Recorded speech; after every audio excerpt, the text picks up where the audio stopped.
Welcome back mga kaaldab. Ito na naman po ang inyong lingkod, si Mr. Destiny. At magbibigay po tayo ng pinakamainit na update po ngayon sa social media. Ito yung pinaka-latest post ng Armain mga kaaldab na kumbaga sinagot ni Main Paul Carson. Di po ba? Sabi ko nga po sa inyo may mga bagay-bagay po na tinutulungan naman po tayo mismo ni Mengay mga kaaldab. Kaya nga sabi ko sa inyo, kampante lang po tayo. Marami kasing nag-react na hindi raw po para kay Main o kay Alden Richards yung pinost ni Main Paul Carson.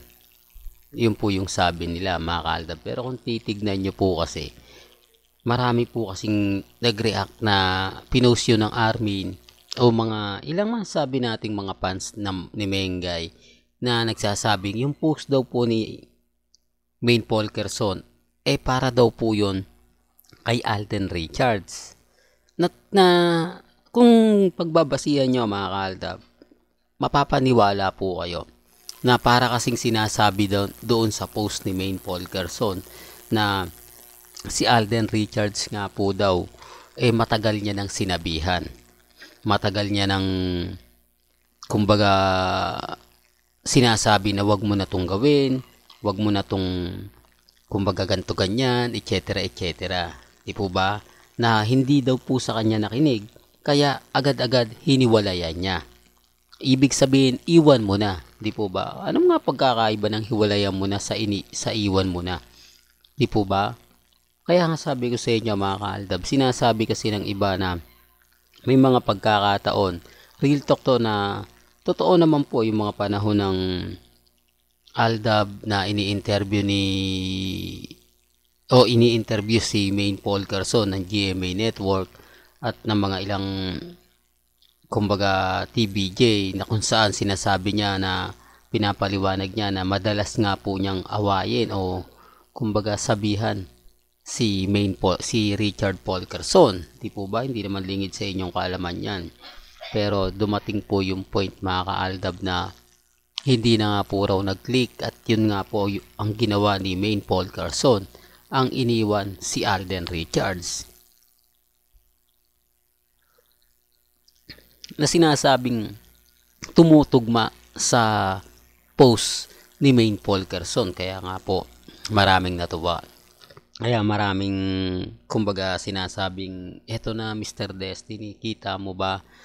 Nakita mo ba, napanood mo pa yung post ni Mengay sa kanyang Facebook, sa kanyang Instagram, sa kanyang Twitter, at pinag-uusapan na to sa social media.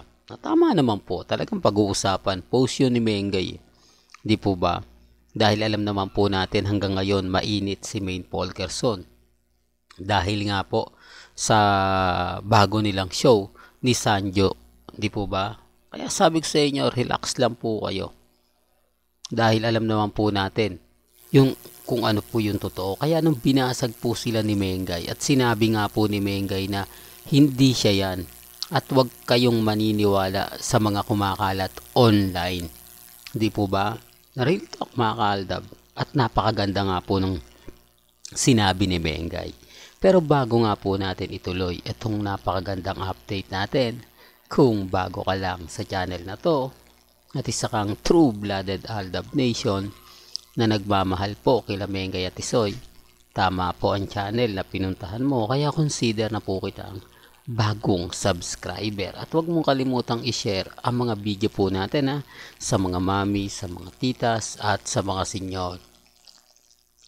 Remind ko lang po doon po sa sinasabi ni Mengay na huwag po kayong maniniwala basta-basta sa mga online news. Di po ba? Sino nga po ba yung pinakamaraming balita na matindi? Di po ba yung kasalan ni Catherine at ni Alden Richards na pinag-uusapan ngayon?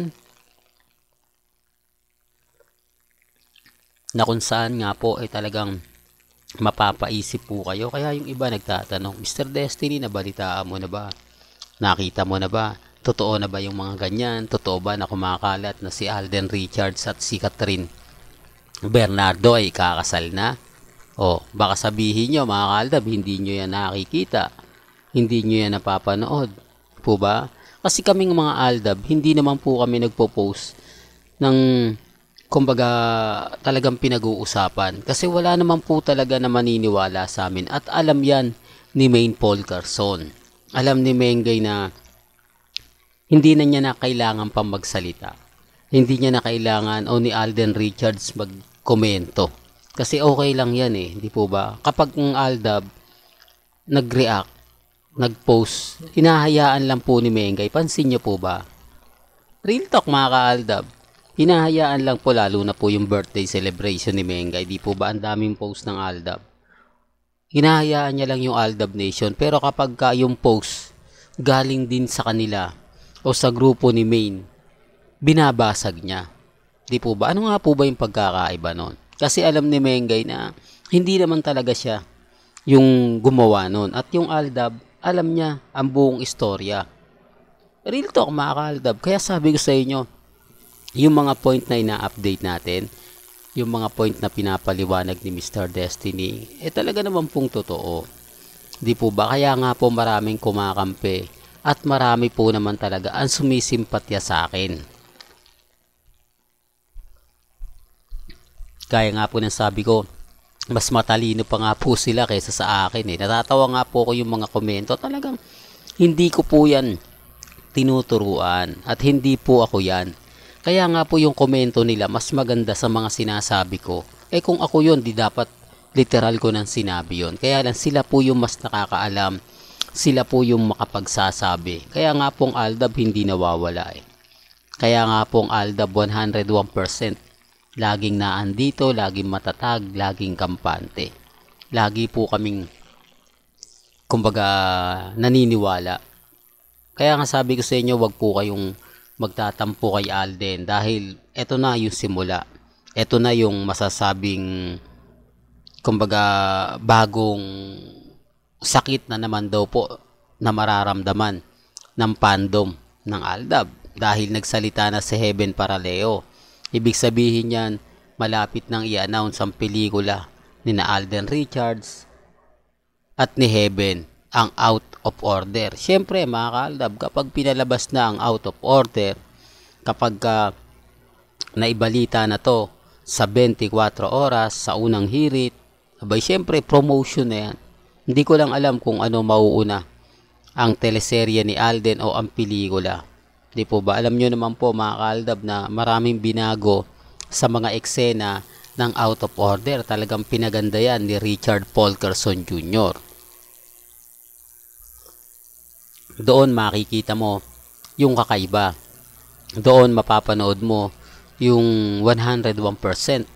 Di po ba? Kaya sabi ko sa inyo, relax lang po kayo. Maging matatag at maging kampante. Di po ba? Sa dami kasi ng mga bali-balita sa Instagram, sa Twitter, sa Facebook, talagang hindi mo na alam kung sino yung paniniwalaan mo. At wag po kayo basta-basta maniniwala sa social media. Kaya nga po si Alden Richards ay kampante at matatag. Di po ba? Ngayon binabasag sila ni Mengay. Pabor sa atin. Di po ba? Pabor na pabor kasi tayo pa rin po ang totoong mahal ng real life couple. Well, hanggang dito na lang po ang ating latest updates. Kaya kung gusto nyo pa po ng pinaka-latest at sariwang update, abay tumutok lang po kayo dito po sa channel ni Mr. Destiny para updated po kayo sa mga latest at sa mga bagong video po na ilalabas po natin maya-maya lang. Hanggang sa muli, salamat po sa panonood at pakikinig.